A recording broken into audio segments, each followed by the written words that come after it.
Boa noite a todos.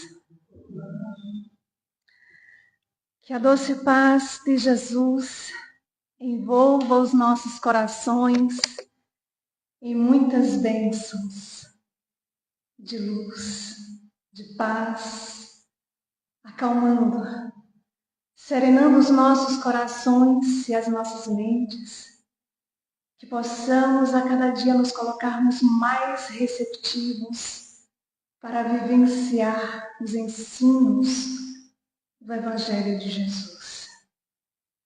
Com grande alegria, mais uma vez nos reunimos em nossa casa de oração, de fraternidade, de acolhimento, para mais um trabalho. Trazendo para a noite de hoje a mensagem que está no Evangelho segundo o Espiritismo, capítulo 27, itens 18 a 21. Da prece pelos mortos e pelos espíritos sofredores. Rogamos a Jesus nesse momento que envolva a todos nós em suas bênçãos de luz e de paz, e que essa paz alcance outros corações que aqui não puderam estar, ou que irão nos acompanhar ao vivo ou posteriormente. Que Deus e Jesus abençoe a todos e que ao final todos que aqui se encontram, encarnados e desencarnados, possam retornar de volta para os lares, em suas bênçãos de muita luz. Uma vez perguntaram a Chico Xavier o que ele fazia quando ia ao médico.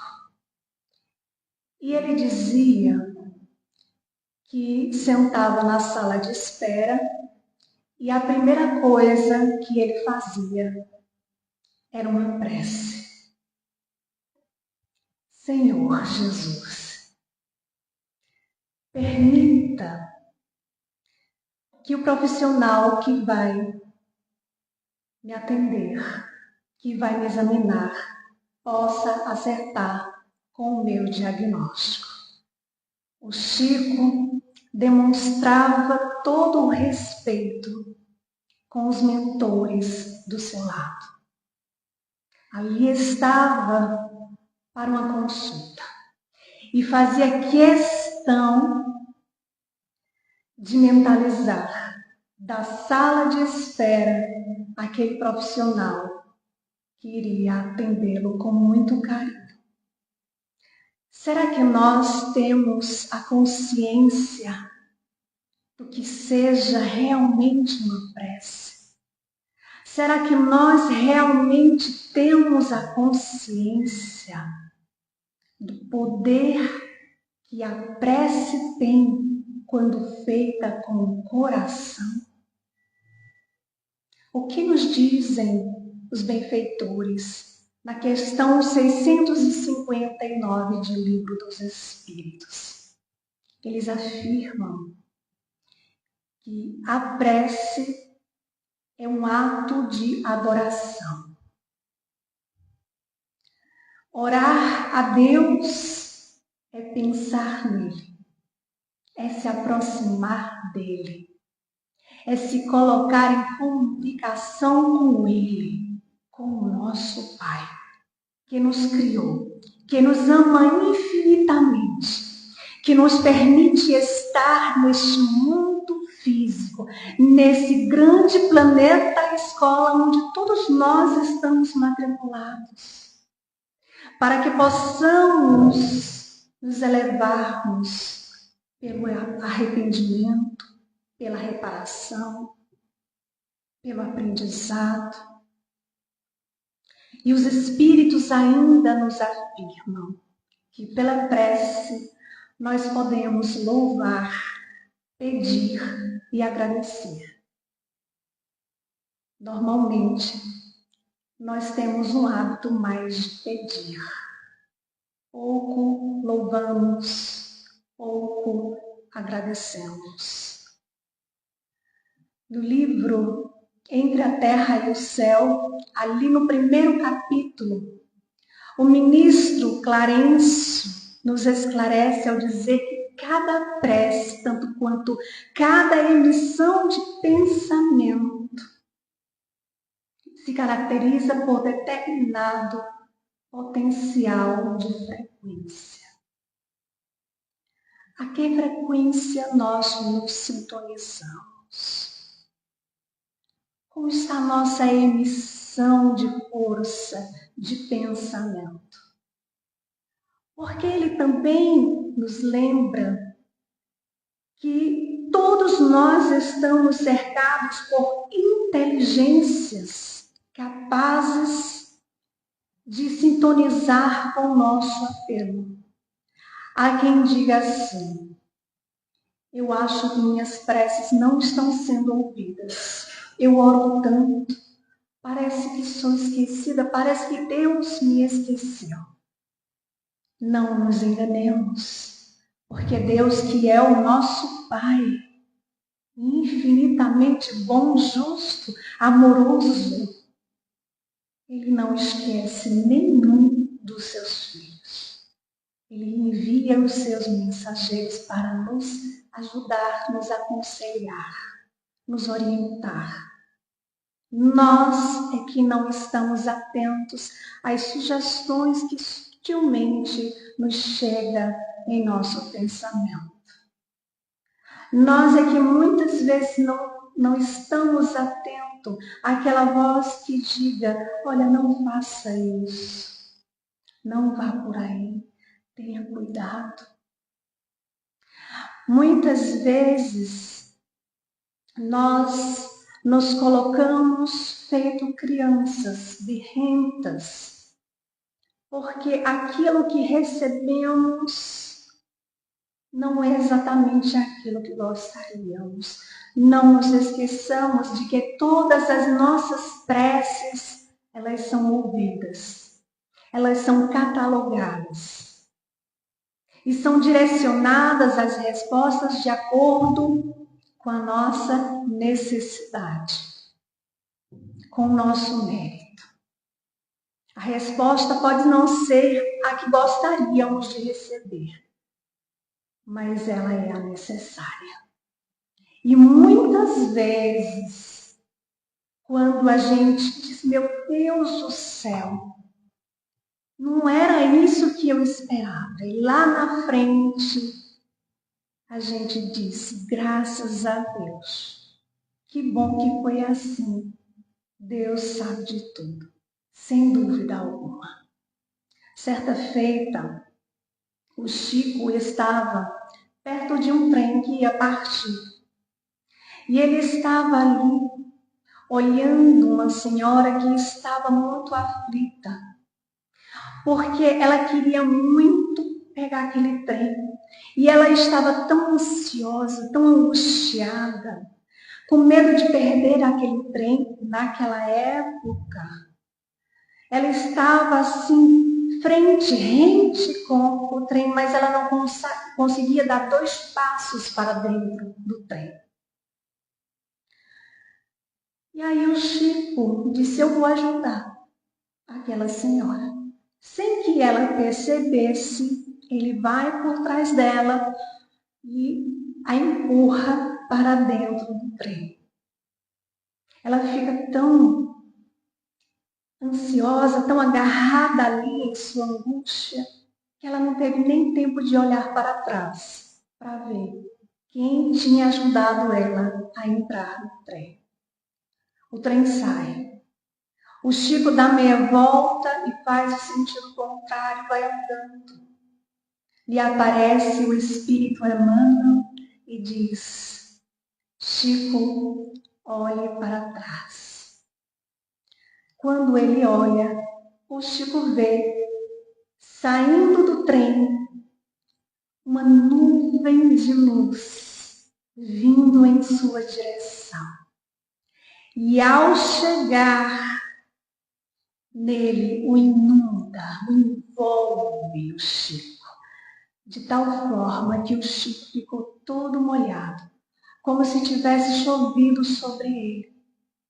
E aí o Emmanuel vai dizer a Chico: aquela senhora não teve tempo de agradecer a pessoa que tinha ajudado a colocar ela no trem. Mas ela está lá dentro, fazendo uma prece para a pessoa que a colocou no trem. A energia daquela prece alcançou a pessoa que tinha ajudado aquela senhora, que foi justamente o Chico. Será que nós temos a consciência de que a prece ela tem o poder de transformar absolutamente tudo? Será que nós temos consciência de que a prece ela tem o poder de acalentar, de acariciar, de suavizar, de consolar corações aflitos? Será que nós temos a consciência de que a prece ela tem um poder de transformar a doença em saúde, de auxiliar aqueles que se encontram em sofrimento, de levar luz onde só há escuridão, de ajudar a espíritos que estão em sofrimentos, de auxiliar os nossos adversários do passado e que nos acompanham, de ajudar a nossa família que nos antecederam e que se encontra no plano espiritual? Será que nós temos a consciência de que a prece ela nos ajuda a estarmos em conexão com os espíritos amigos que nos inspiram pensamentos, que nos ajudam a prosseguir em nossa luta diária? Será que temos essa consciência? Também no livro Entre a Terra e o Céu, ali no capítulo 31, onde há uma conversa ali com a personagem Antonina, e que nos deixa uma grande lição aos nossos corações ao dizer que a oração é o remédio eficaz para as nossas moléstias mais íntimas. E também nos aconselha ao dizer que se temos a infelicidade de termos inimigos, cuja a presença daquele nos perturba, recorramos a Deus. Façamos uma prece e peçamos que nos conceda o equilíbrio íntimo, que se afaste ali o desequilíbrio. O desequilíbrio do outro ou o desequilíbrio nosso. Quando estamos em equilíbrio, o desequilíbrio do outro não nos incomoda. Quando estamos conscientes, a inconsciência do outro não nos perturba. O desequilíbrio do outro não nos perturba. Porque sabemos que estamos todos em um processo. Se despertamos a nossa consciência, não importa o que o outro pense, faça, fale ao nosso respeito. Nós não sentiremos ofendidos, magoados, ressentidos. E por isso que a prece, ela nos ajuda a nos sentirmos mais fortalecidos e preparados para estarmos atentos, vigilantes sobre as nossas ações. Porque diz respeito a nós e não ao outro. O que eu vejo no outro e que me incomoda é o espelho daquele que eu vejo em mim.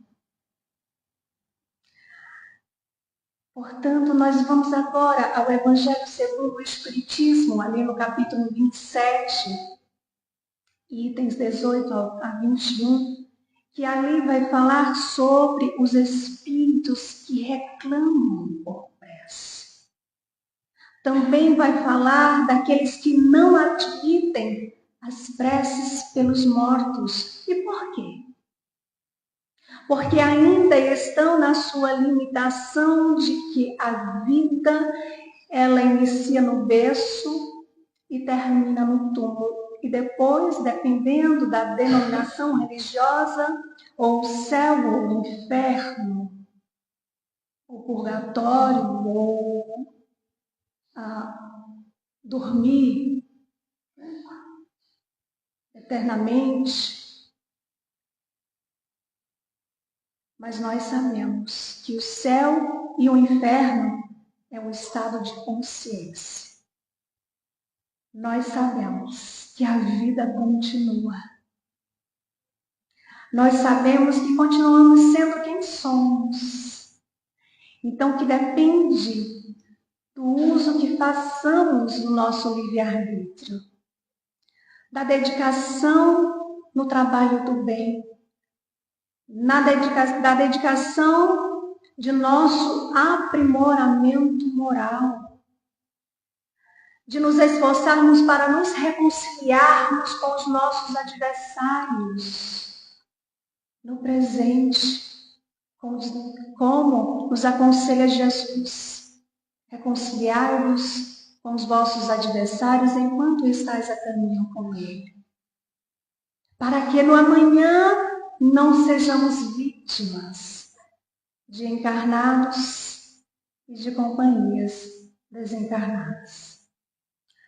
No livro Missionário da Luz, ali no capítulo 6, intitulado A Oração, nós vamos encontrar uma história de um rapaz que estava muito perturbado, estava em desequilíbrio moral, acompanhados ali de espíritos perturbadores, obsessivos. E André Luiz fica observando a enfermidade daquele rapaz, que ele pensa que a enfermidade que aquele rapaz carregava em si era algo que escapava do seu conhecimento. E ele reflete: será que não tem nenhum alívio para tamanha angústia que aquele rapaz está passando? E aí, nesse momento, o instrutor Alexandre, ele vai orientar, vai esclarecer, dizendo a André Luiz e aos nossos corações, quando diz assim: criaturas desviadas da verdade, do bem, nos longos caminhos evolutivos, reúnem-se uns aos outros. O que ele está querendo dizer com isso? Que quando nós nos afastamos das leis naturais, que são as leis divinas, a única e verdadeira felicidade do homem, porque indica o que nós devemos fazer e deixar de fazer.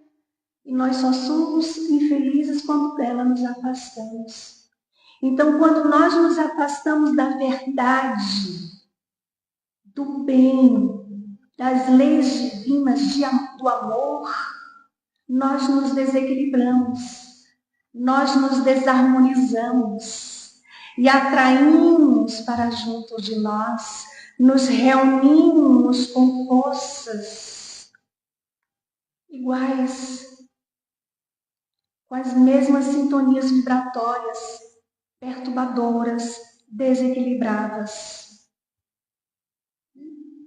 É isso que ele estava querendo dizer. E mais adiante ele diz que há em diversos processos meditação espiritual para esses casos de obsessões. E aí ele vai convidar André Luiz para uma demonstração prática, para eles acompanharem aquele rapaz que a altas horas da noite estava indo para a sua residência.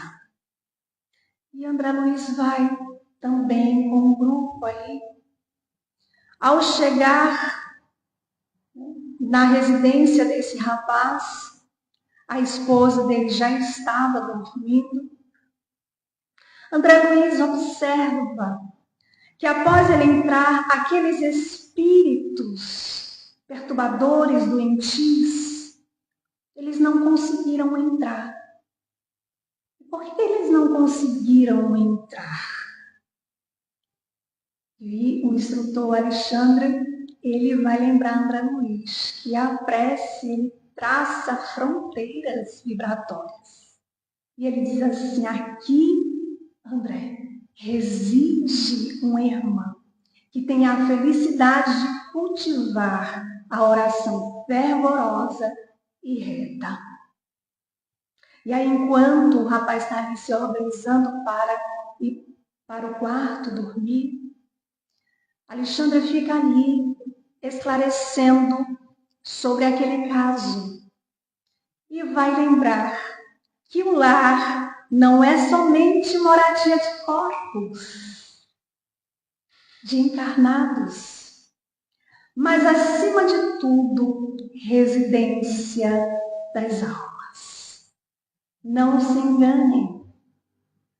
Nós não estamos apenas acompanhados pelos nossos familiares dentro de casa, aqueles que nós podemos ver com os olhos físicos, porque residem conosco também espíritos que nos acompanham de acordo com a nossa sintonia vibratória. Aquele rapaz, ele ainda não se encontrava equilibrado nas bases ali da verdade. No entanto, a sua esposa, a sua companheira, uma mulher jovem, cristã, ela garantia a paz, a tranquilidade de sua casa.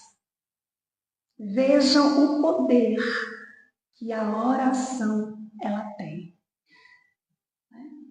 E ali, em desdobramento, ela se afasta do corpo físico através do sono e vai ao encontro do instrutor Alexandre com muita alegria. Ela diz: agradeça a Deus a oportunidade de orarmos juntos. Desejo transformar a nossa casa em templo vivo do Divino Mestre. Vejam só. E aí ela pede licença, todos entram no quarto. O casal estava ali dormindo, ela em desdobramento, ali afastada do corpo físico, se aproxima do seu esposo, que estava ali dormindo com a afeição angustiada. E neste momento, ela olha para o alto e faz uma prece fervorosa. E aí André Luiz, ele fica tão emocionado, tão comovido com a prece que ela faz, que ele vê saindo do peito dela um foco de luz em direção ao corpo e à alma do seu esposo. Só que mais adiante, André pergunta: bastará que ela ore por ele, para o nosso doente, para que ele restaure o equilíbrio psíquico? E aí o instrutor Alexandre esclarece ao dizer: o socorro de Cecília é muito valioso, mas o potencial de emissão pertence a ela, como fruto dos seus esforços.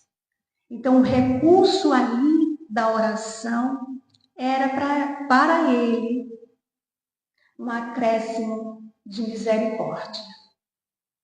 E aí, o instrutor Alexandre ainda esclarece ao dizer que receber auxílio do bem não significa que o beneficiado seja bom. Todos podem receber o benefício do bem. Todos. E ele afirma, o nosso amigo André, ele precisa devotar-se com fervor ao aproveitamento das bênçãos que recebe. Significa mais ou menos assim.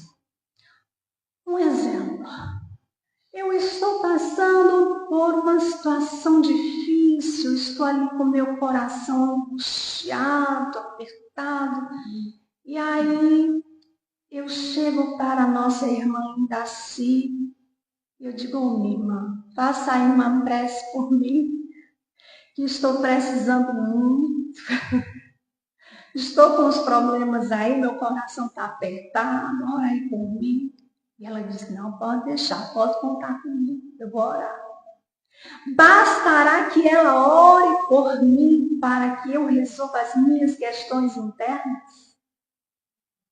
Para que eu me sinta aliviada ali nas minhas angústias, para que eu resolva os meus problemas? Bastará? Não. Porém, a prece que me chega vai me dar um alívio. E é nesse momento em que eu me sentir aliviada, em que eu me sinto melhor, é nesse momento que eu sou convidada a despertar, a me colocar no plano de ação, a arregaçar as mangas. Não, peraí, o que está acontecendo? Vamos lá, eu preciso resolver essa questão. Caso seja algo que eu não consiga, mas pelo menos que eu tenha a consciência da importância de permanecer confiante em Deus, que não nos abandona. Em serenidade, em bom ânimo, porque Jesus disse, no mundo tereis aflições, mas tende bom ânimo, eu venci o mundo. Ele está nos dizendo que nós podemos vencer o nosso mundo íntimo, as nossas dificuldades, as nossas dores, as nossas aflições.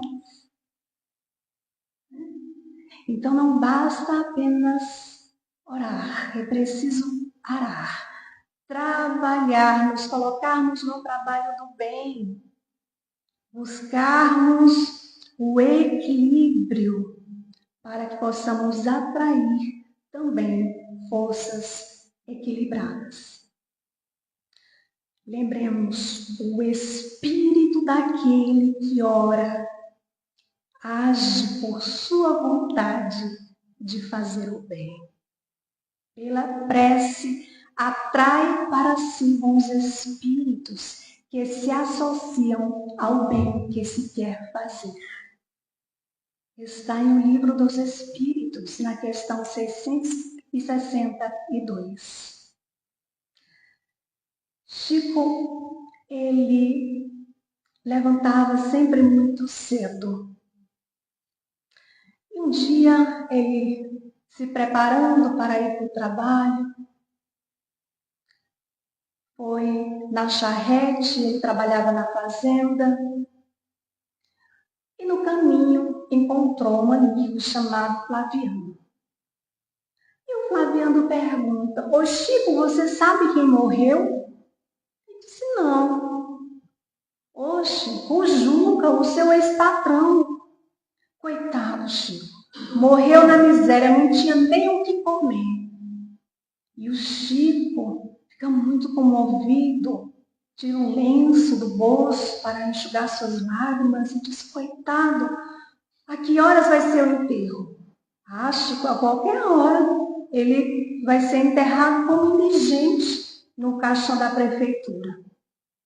E o Chico ali fica pensativo, muito emocionado e disse, Flaviano, me faça um favor.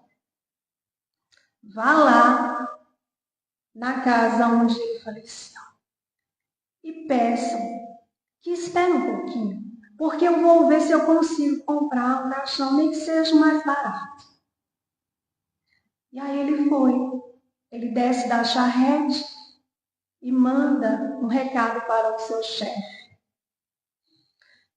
Chico, andando, começa a recordar o seu ex-patrão, uma figura humilde, que muito lhe ajudou.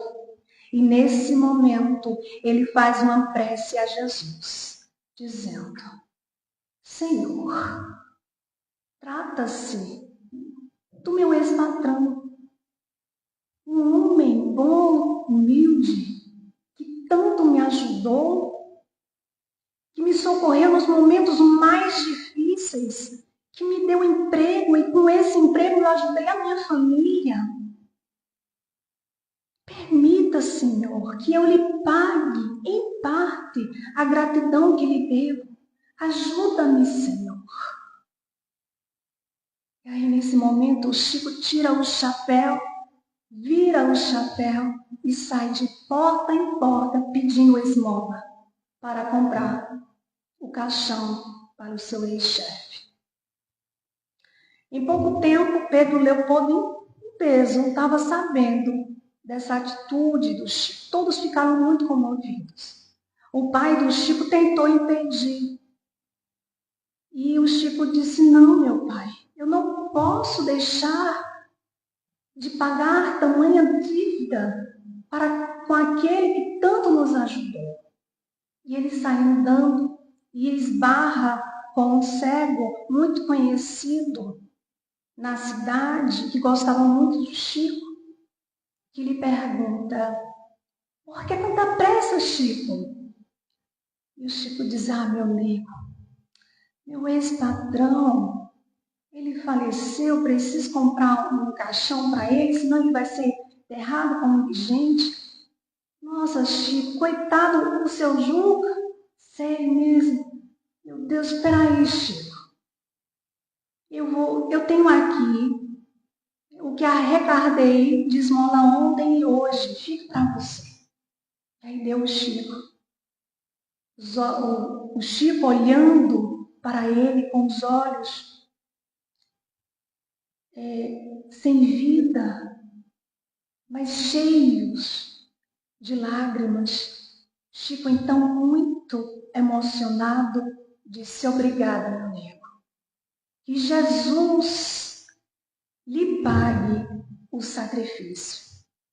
E o Chico, então, foi e comprou o caixão, providenciou o enterro e acompanhou até o cemitério. Já tarde da noite, o Chico retorna para casa. E ao chegar em casa, senta na porta de casa, ali em prece.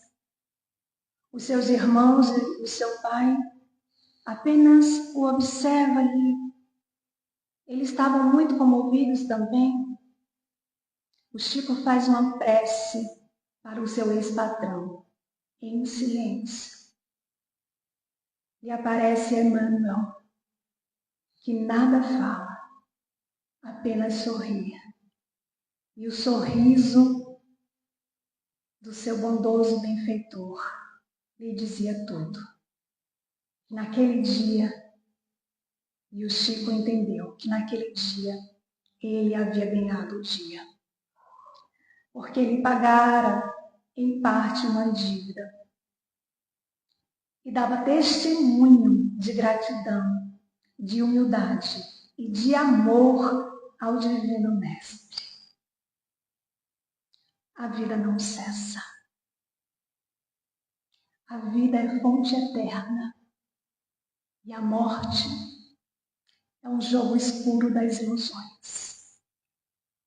Afirma André Luiz no livro Nosso Lar. Agora a gente volta para o Evangelho segundo o Espiritismo. Ali no capítulo 21. Aliás, no capítulo 27, no item 21. Porque Kardec, ele vai nos lembrar que nós somos constantemente o árbitro de nossa sorte. Que pertence-nos abreviar ou prolongar o nosso suplício, a nossa felicidade ou a nossa desgraça. Depende da vontade que tenhamos de fazer o bem. significa dizer que nós temos escolhas para fazermos o bem, para nos dedicarmos ao bem, para sermos benevolentes, e a benevolência inclui desejar o bem, orar pelo outro, encarnados, desencarnados, para sermos caridosos, para exercermos a caridade no sentido da palavra como a entendia Jesus, questão 886 do Livro dos Espíritos, benevolência para com todos, indulgências para com as imperfeições alheias, perdão das ofensas. Se assim estamos, nos equilibramos, e é nossa escolha abraçarmos este caminho do bem ou continuarmos no sofrimento. No livro Recordações da Mediunidade, Ivone do Amaral Pereira narra um fato que aconteceu por volta do ano de 1935. Quando ela precisou ir para Petrópolis, ela ficou morando lá cerca de 1 ano. E essa casa que ela foi, ficava num bairro afastado, um bairro sombrio, afastado ali do centro da cidade. Tinha uma elevação terrena, uma plantação de orquídeas azuis. E a casa era como um chalé, pintada de branco. Só que, a partir do momento que ela entra naquela casa, ela sente uma sensação muito forte de angústia, de aflição, que se ela pudesse, ela voltaria rapidamente para o antigo endereço. Na primeira noite, ela não conseguiu dormir, ouvindo pancadas, murmúrios continuados, ruídos terríveis, a tal ponto que ela afirma que ela preferia 1000 vezes ver espíritos, independente da categoria moral, do que continuar ouvindo esses ruídos que é muito diferente dos ruídos que nós conhecemos aqui no plano físico. Então, ela não conseguia dormir. No dia seguinte, ela conta para os donos da casa. E eles disseram que era coisa da cabeça dela, isso não existia, era só impressão. Mas, para sua surpresa, ela também continuou a ouvir durante o dia esses ruídos. E ela percebeu que vinha do quarto, de cima do quarto onde ela dormia. E em cima do quarto onde ela dormia ficava um sótão. Um outro quarto onde tinha móveis lá jogados há muito tempo. Ela tem a curiosidade, vai lá, e ela tem aquela sensação de sentir influências geladas, começa a chorar, ela não vê nada. O que fazer? Ela começa então a se dedicar ao estudo do Evangelho segundo o Espiritismo e às orações, que aliás era um hábito desde a infância. Só que Ivone começou a ter dores fortes na cabeça, muitas dores na cabeça, a sua pressão arterial baixava muito. E ela não tinha como ir ao médico, porque ela não tinha condições financeiras, não tinha dinheiro nem para comprar remédio. E o que ela fazia? Ela fluidificava a própria água, recorrendo às orações, às súplicas a Jesus. Só que 2 meses depois, esse mistério foi desvendado. Em frente ao quarto dela ficava um outro quarto que tinha feito ali como se fosse um escritório. Então ela gostava de estar ali para estudar, para ler, para fazer as suas orações. Como ela não estava conseguindo dormir, teve uma noite que ela foi para lá. Na verdade, era 1h da manhã. E aí ela abre o Evangelho ao acaso e cai ali no capítulo 6, o Cristo Consolador. E ela começa a ler com muito fervor e faz uma prece muito sentida. E é aí, nesse momento, que ela olha na direção do sótão e vê o homem tomado de sangue, se debatendo, fazendo aqueles ruídos. Era um suicida. E ela, então, tomada de compaixão, começa a orar por ele, que talvez jamais tivesse recebido uma prece. Então ela pensa, o que eu posso fazer?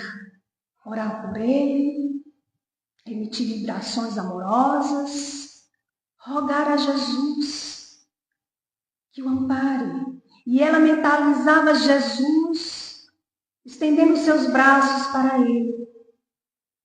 Ela precisava saber o nome dele, porque ela queria que, após pegar ali o nome dele, passar para outros amigos também espíritas, para que orassem por ele.